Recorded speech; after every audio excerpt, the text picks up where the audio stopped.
Shalom, my friends. With your permission, we will begin now chapter 6 of Pirkei Avot, which is the concluding chapter of this marvelous masterpiece that we call the Book of the Fathers, Pirkei Avot.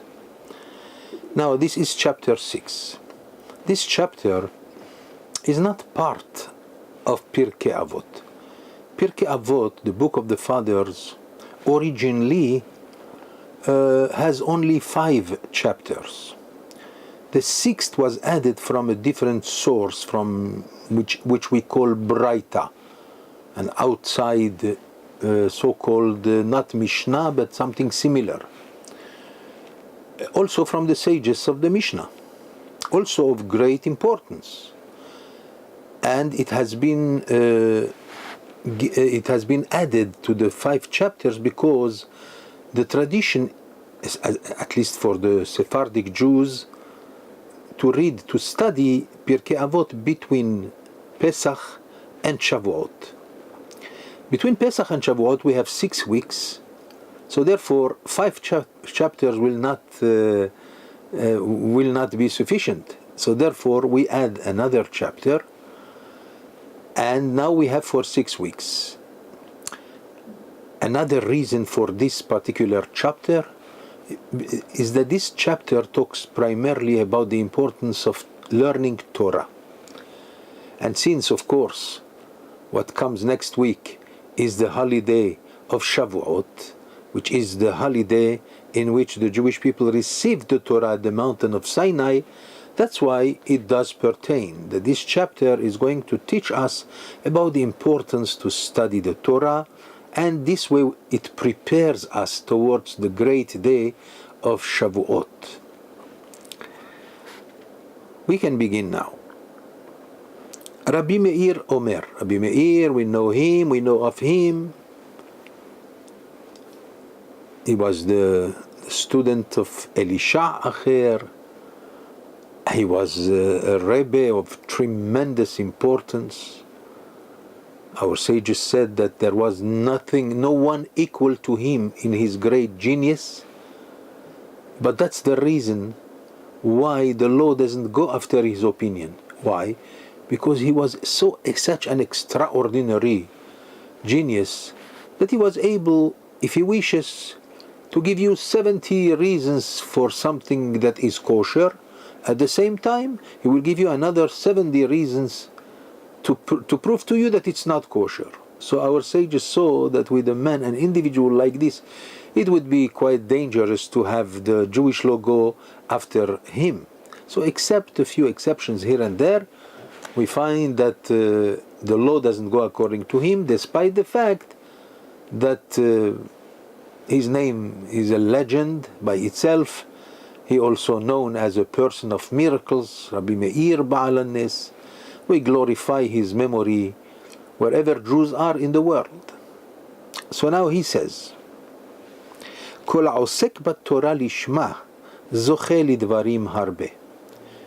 Anyone, whosoever engages in the Torah study, but not just study for the sake of curiosity or knowledge, but rather for the knowledge, for the sake of heaven, leshem shamayim, which means he studies the Torah so that he can observe its commandments. As we have explained many times before, when you learn about a certain commandment in depth, then it is practically impossible to even fathom that the individual will not keep the law of that kind of Torah that he studied. It's so important. I have given the example of learning the tractate of Shabbat. So by learning it in depth, you come out a person who will be an observant, a guaranteed observant of Shabbat. That's what we call Leshem Shamayim, Torah Lishma, the Torah for its sake. So what is it that they promise us? What Rabbi Meir promises, if you do that, Zoche lidvarim harbe, then he becomes meritorious for many good things. He doesn't tell us what are the many things, because apparently there are so many things that come his way, that person who studies for the sake of the Torah, that so many rewards and so many good things will happen to him in this world and in the world to come, obviously, right? That he said here, he prefers to say lidvarim harbe. He will be meritorious to receive many things. ולא עוד, not only that, אלא שכל העולם כולו כדאי הוא לו. Furthermore, the creation of the entire world was worthwhile for the sake of this individual who studies Torah for its sake, which means with sincerity, with honesty, without having any thoughts of glory or something like this. So even the creation of the world would have been worthwhile just to have an individual like this. Nikra Reya. He is known as a person whom we call a friend, a beloved friend. Ahuv means beloved. Reya means friend. Ohevet hamakom. We consider him as a person who loves God. He loves the Almighty God. What else? Ohevet haberiot. He loves people. Now this is something quite modern to hear. In other words, if a person really studies Torah for its sake, he will become a wonderful man from whom only love emanates. He loves people. Why not? This is great. Ohev et habiriot. Mesameach et hamakom. And thus, he makes God himself happy. Elsewhere, our sages said, Kol sheruach hamakom nocha hemenu, ruach habiriot nocha hemenu. Kol sheruach habiriot nocha hemenu, ruach hamakom nocha hemenu. Anyone who is beloved by people, and anyone who loves the people, then you could be sure that even God himself loves him. So a person who studies Torah this way, with sincerity, without any glorious expectations, this man is beloved by people, and automatically he is beloved by God, and God is happy with him. Mesameach et hamakom. Mesameach et habiriot. This man will always do many actions that will make people happy. Unlike people who feel bad when someone is happy because of jealousy. But this man has no jealousy. He has found a treasure in his life, the Torah, that he studies with dexterity and with perfect honesty and sincerity. So this man will do everything to make people happy. Umalbashto anava ve'yir'ah. The fact that he learns Torah this way, it looks like humbleness, which is a trait of greatness, is his garment. In other words, it's like if he's wearing modesty and humbleness, which usually people love this kind of people. Also, yir'ah, this Torah brings upon him the spirit of reverence towards God. He is a true God-fearing. Umachsharto liyot tzaddik. And this Torah that he studies prepares him to become a righteous man, to be known as a righteous man, to be known even more, a chassid, a pious man.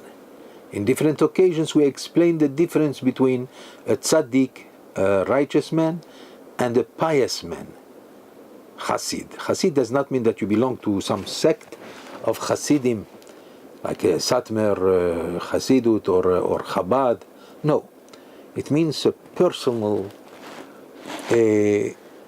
character of tremendous value. It's greater than a righteous man. The Mesilat Yesharim explains in his book, The Path of the Just. He says that there is a difference between tzaddik and chassid, between the righteous and the pious. The righteous is a person who has an evil inclination, but he fights it and he overcomes. That's a righteous man. But the pious has been doing so all his life, getting rid of the evil inclination. Now the evil inclination doesn't even bother him anymore. So he is considered a chassid. Yashar, he is very straight. This man who studies Torah for the sake of heaven, cannot allow himself to do any kind of crookery or any dishonesty. Therefore, he becomes yashar, straight, which means honest. Vene'eman, extremely a person who is believed by people. People have faith in him. Umrahakto minahet, and automatically he runs away from the sin. As I said before, he is pious, so therefore the evil inclination doesn't even battle with him anymore. So why? Because he is away from sin. He doesn't let sin approach him. There is more. Karavto lidezchut, and draws him near to merit, which means he becomes a meritorious person. What is a meritorious person? A person who deserves everything. And people enjoy his advice and his counsel. And his Torah, when he teaches Torah, people love it. Our sages said that if a person is a true God-fearing, his words are accepted, and usually they follow what he says. But first, Eitzah, advice. People will come to him for advice, and they would have faith in his advice, knowing that his advice would work. Bina ugvura, the fact that he studies Torah for its sake, it gives him bina. Bina is the other side of wisdom, understanding, or mature understanding. It gives him also strength. That's no question about it. As it says in the book of Proverbs, Mishle, chapter 8, Li etza vetushiya, ani bina, li gevura. Mine are counsel and wisdom. I am understanding. Mine is strength. So Rabbi Meir says that all these tremendous traits of character belong to a person who studies Torah for the sake of learning Torah and observe it. Venotenet lo malchut. You know, the Torah of this kind gives him a sort of royalty. People look at him like if he were a king. Umemshala, he has also authority. Even though, he's not in politics, but if he tells people what to do, people will regard him as an authority, and therefore they have to follow. Vehikur din, they give him also this kind of Torah gives him a judgment that is analytical, which means very, very seldom would he make a mistake in judgment. Umegalim lo razeh Torah, even more. A person who studies all his life Torah for its sake only, not because of honors or glory, or so that people will call him Rabbi or anything else. He does it just for the sake of it, for love for Hashem and the Torah. So he will end up discovering the secrets of Torah. And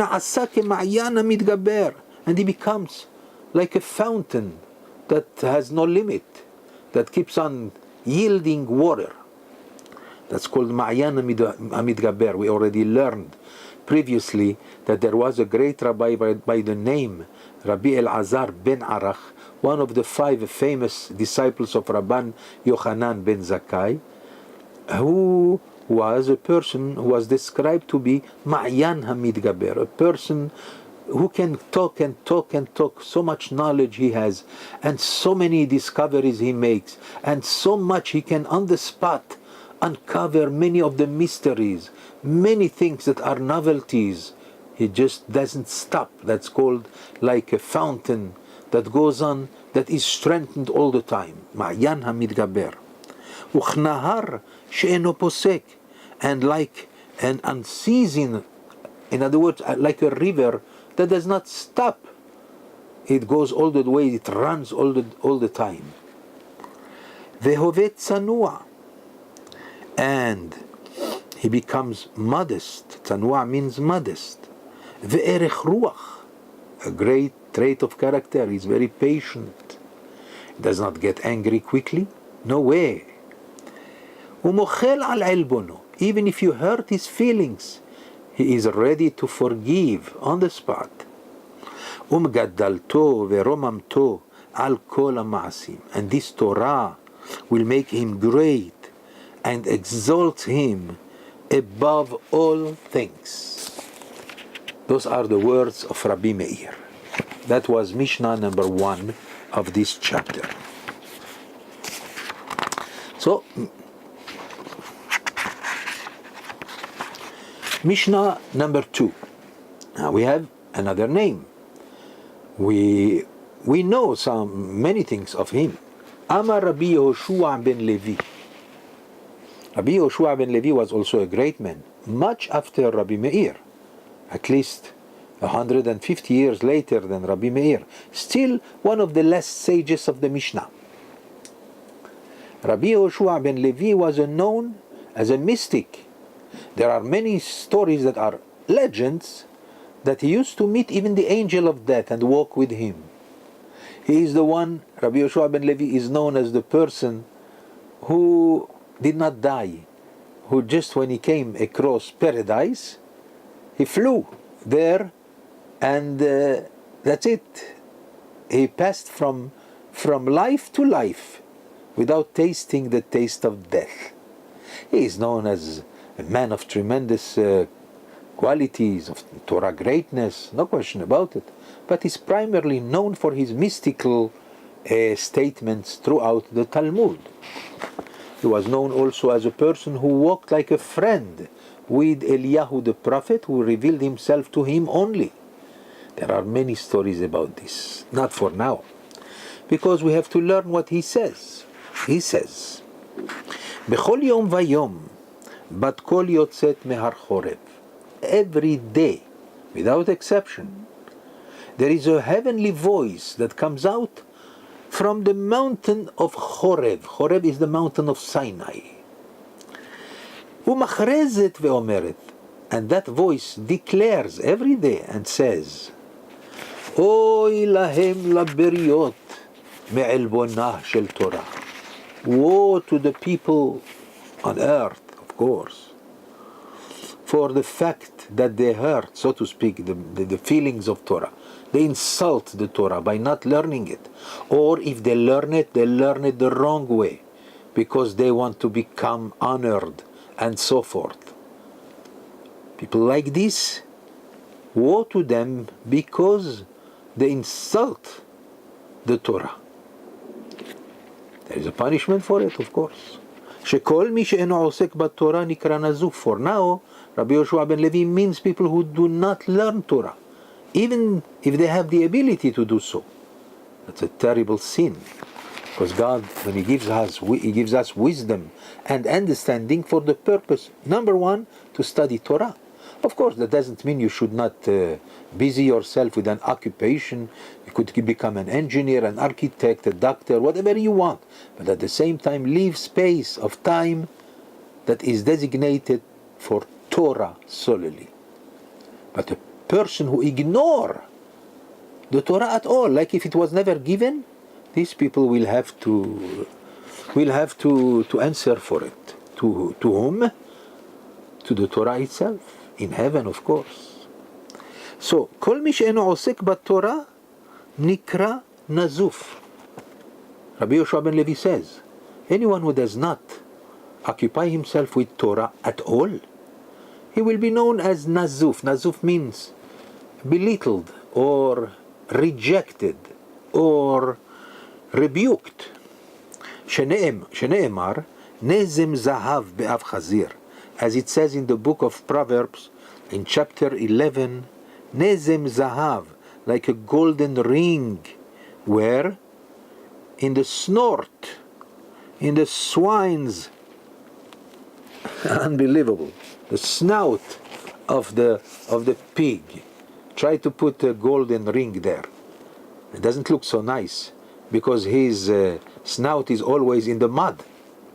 And now you put a golden ring there. How does it look? So that's the parable for a person who could learn Torah and he does not. Isha yafa v'sarat ta'am. It's like a beautiful woman who turns away from good taste. In other words, she doesn't even though she is beautiful, but she always appears to be ugly. Why? She doesn't take care of herself. That's terrible. Ve'omer, and it says also in the Torah, in the book of Exodus, Shemot, chapter 32, Ve'aluchot ma'aseh Elohim hema. I mean, the tablets of the law were done by God Himself, were the work of God Himself. Ve'amichtav, michtav Elohim hu. And the script there on those tablets of the law were by the Almighty Himself, by God Himself. Harut ala luhot, engraved. That script engraved on the tablets of stone. By whom? By God Himself. Al tikra, so Rabbi Yeshua ben Levi says, we learned Harut. Harut means engraved, but he changes the meaning by a certain one of the ways that our sages use to give us a drasha. So he says, don't al tikre Harut ela cherut. Don't say engraved Harut. Say rather cherut, which means freedom. She'en lecha ben chorim ela mi she'osek betalmud Torah. Because the real free person is a person who studies Torah. People might think otherwise, but that's the truth. Anyone who learns Torah knows that he is free from many things. I mean, even the government does not impose upon him many of the things. Why? He learns Torah. Well, regarding a secular government, I don't know, but usually the Goyim would respect very much a person who is learning, all his occupation is Torah learning. וכל מי שעוסק בתלמוד תורה. Rabbi Yeshua ben Levi concludes his statement by saying, and anyone who occupies himself in his life with the Torah study, הרי זה מתעלה, this man will be elevated. שנאמר, as it says in the Torah, in the book of Bamidbar, on chapter 21, וממתנה נחליאל. Those are places from Matana to Nachaliel. Nachaliel is higher than Matana. Umi Nachaliel, Bamot. There is even higher than Nachaliel, it's called Bamot. So now we see that the person who studies Torah the way we have described will go from high to high, from level to only a higher level all his life. That concludes the statement of Rabbi Yeshua ben Levi. But apparently, Mishnah number 3 is also the continuation of his words, apparently. We are not so sure that as to who said the following. Halomed mechavero perek echad.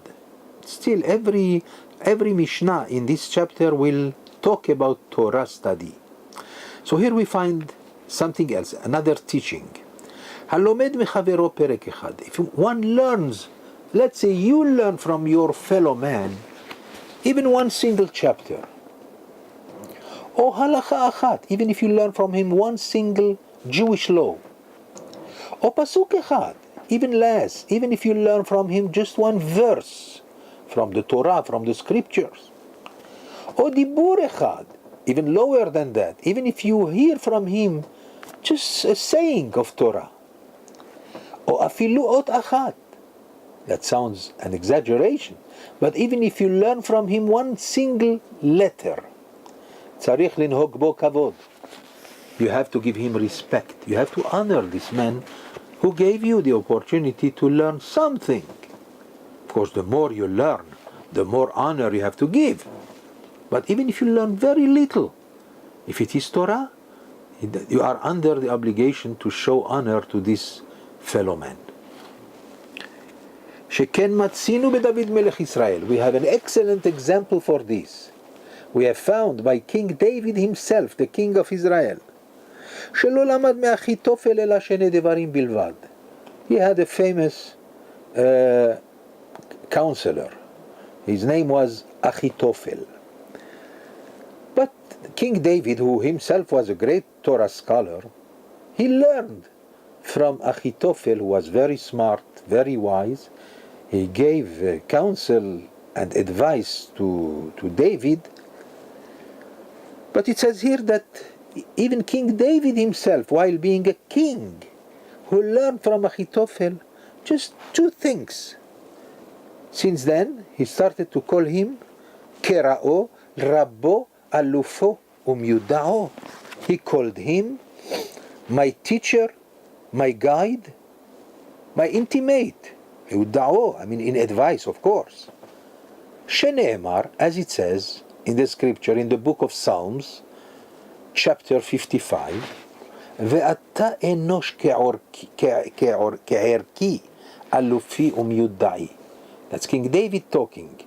And he says to Achitophel, you are a man of my measure, my God, my guide, and my intimate. Now this sounds exaggerated, especially in our generation. We learn all the time from people. Do we give them honors and everything? We should. You learn something solid from someone, you have to give him respect. That's Torah. The Torah requires respect for anyone who gives you any knowledge of Torah. So that we see that King David is teaching us that that's the way it should be. One can derive from this the following. ומה דוד מלך ישראל שלא למד מאחיתופל אלא שני דברים בלבד קראו רבו אלופו ומיודעו.